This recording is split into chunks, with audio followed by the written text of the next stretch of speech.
Bismillahirrahmanirrahim. Assalamualaikum warahmatullahi wabarakatuh. Di video kali ini, admin kembali berbagi informasi penting buat rekan-rekan semua terkait pengecekan data dalam seleksi P3K 2023 dan juga informasi terkait adanya tes tambahan dari pemerintah. Jadi ada tes tambahan teman-teman ya. Dan ini baru diberlakukan di P3K 2023 untuk pemerintah atau untuk Kementerian Pendidikan, Kebudayaan, Riset, dan Teknologi. Jadi silahkan disimak saja videonya dengan baik, jangan di skip agar tidak salah dalam memahami informasi yang admin bagikan. Oke, kita lanjut saja ke informasi intinya teman-teman ya.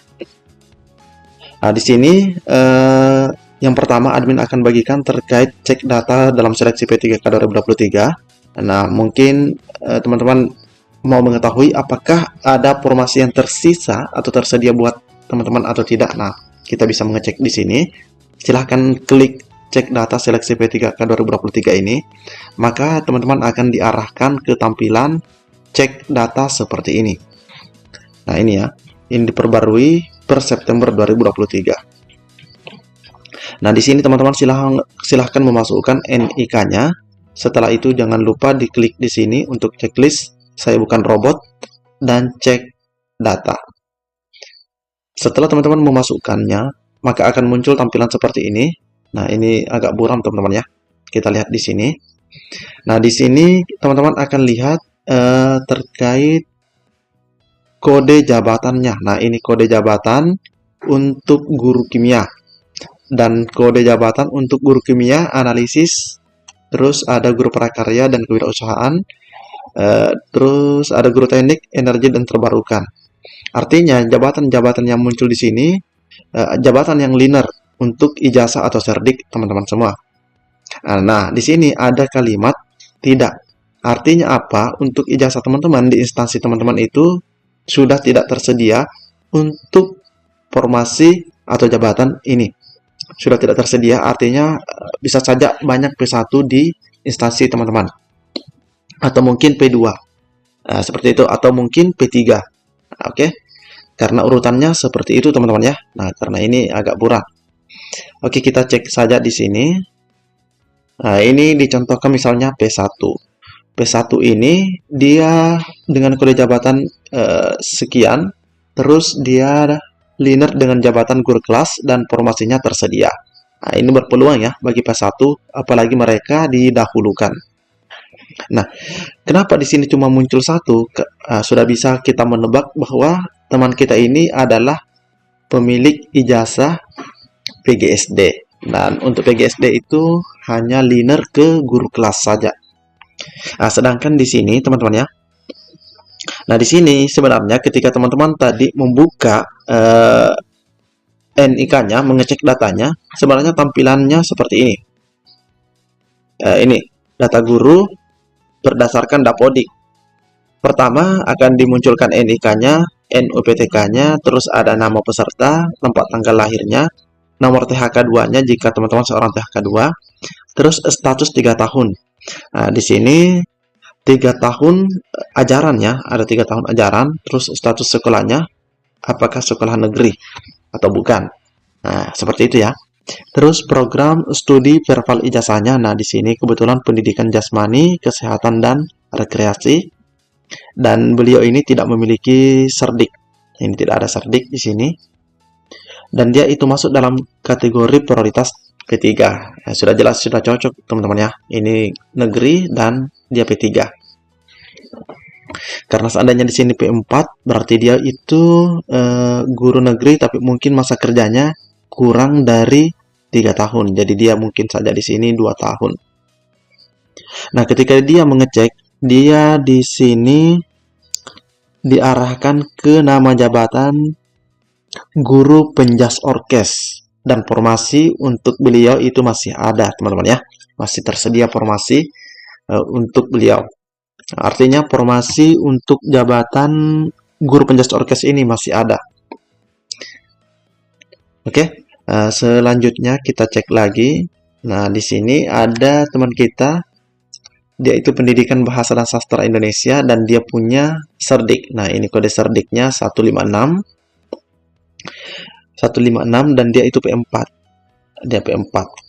Dan untuk kode cerdik bahasa Indonesia 156 itu hanya ada 2 nama jabatan yang dilinerkan, yaitu guru bahasa Indonesia dan guru kelas.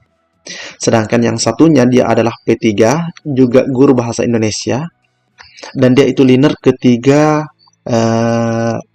jabatan, yaitu liner ke bahasa Indonesia, guru kelas, dan guru seni budaya. Untuk lebih memperjelas kita bisa cek di bagian kualifikasi akademik. Nah, ini tadi teman-teman ya, ijazahnya 156, kode cerdiknya ya maksudnya. Nah, dia itu liner ke guru kelas dan juga bahasa Indonesia. Cuma 2 teman-teman ya. Nah, sedangkan yang satunya itu bahasa Indonesia. Nah, di sini sudah kita bisa melihat bahwa dia liner ke guru kelas, liner ke bahasa Indonesia, liner juga ke seni budaya. Nah, ini ya, pendidikan bahasa Indonesia dan daerah. Dia liner ke sini. Oke. Tapi seandainya dia hanya pendidikan bahasa Indonesia, ya dia cuma liner ke guru kelas atau guru bahasa Indonesia. Oke, teman-teman ya. Namun, berdasarkan hasil cek data ini, sebenarnya ini lebih berpeluang P3 ini, lebih berpeluang karena P4 ini akan menunggu sisa formasi dari P3. Ketika P3 sudah selesai dan ada sisa formasi, baru lanjut ke P4. Namun, teman-teman yang punya cerdik seperti ini, itu lebih diuntungkan untuk sesamanya P4. Nah, sesamanya P4. Karena bisa saja yang lain P4 itu tidak memiliki cerdik. Nah, karena yang memiliki cerdik itu ada nilai 100 poin. Atau nilai penuh dari kompetensi teknisnya. Nah, selanjutnya terkait perhitungan terdata pada 3 tahun ajaran. 3 tahun ajaran, teman-teman ya. Nah, untuk menghitung terdata pada 3 tahun ajaran ini, kita juga bisa menggunakan perhitungan manual, teman-teman ya. Namun sebenarnya yang lebih fixnya itu ya pada saat teman-teman cek data. Nah, kalau kita menggunakan perhitungan manual dan kita tahu bahwa Juli di tahun berjalan, misalnya tahun 2019 sampai Juni 2020, berarti itu sudah 1 tahun. Jadi, jika teman-teman itu sudah ada di Dapodik Juli 2019 sampai dengan saat ini, itu sudah dipastikan masuk dalam data 3 tahun ajaran berdasarkan hitungan manual. Tapi untuk lebih fixnya itu bisa dicek berdasarkan cek data dari Kemendikbud Ristek ini, teman-teman ya. Jadi, kalau kita perhitungan manual seperti ini. Tahun ajaran dimulai bulan Juli pada tahun berjalan, seperti itu. Dan selanjutnya, kita akan mengecek terkait aturan tambahan. Nah, di sini kita akan lihat. Nah, ini. Sebelumnya itu hanya ada 3 aturan di sini. Ada Permen Pan RB nomor 14, Permen Pan RB nomor 649, terus ada surat linearitas, dan terakhir atau di hari ini kita lihat ada salinan Kepmen nomor 298M 2023. Nah, teman-teman bisa mengunduh di sini. Isinya seperti ini. Nah, ini ya. Tentang pedoman pelaksanaan seleksi kompetensi teknis tambahan bagi P3K jabatan fungsional guru. Nah, jabatan fungsional guru pada instansi daerah tahun 2023, teman-teman ya. Oke, kita lihat di bagian ini keputusannya. Dalam rangka optimalisasi hasil kompetensi teknis bagi pelamar P3K untuk jabatan fungsional guru pada instansi daerah tahun 2023, instansi daerah dapat melakukan seleksi kompetensi teknis tambahan selain seleksi kompetensi teknis melalui CAT. Nah, ini ya, bisa melakukan seleksi kompetensi tambahan selain seleksi kompetensi teknis.